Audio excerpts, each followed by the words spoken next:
Hi there, it's a mildish day, mid-April, and my job today is to pot on the tomatoes that I sowed earlier in the spring.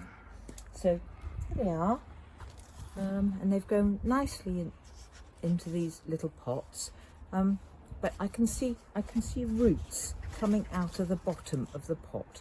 You can see that they're just starting to reach the bottom of the pot there. And so it's time to move them on to a slightly bigger home. So I'll just pop that back for a moment. Whoops, there goes the label. And the idea is to take a larger pot like that and just put a little bit of compost in the bottom. I don't want to put too much in there because I want this plant to sit a bit deeper in the pot than it was before.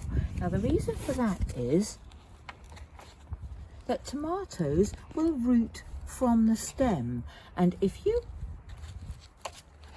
plant them on or pot them on a little bit deeper than they were, then they will develop more roots from that bit of stem that you're now burying in the compost.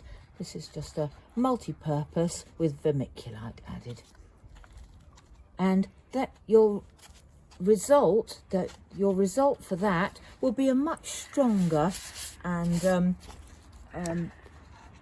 more resilient plant later on, because you've got more roots coming from that bit of stem. So I shall water that, and then I will put it back in the greenhouse to grow on more until all danger of frost is past.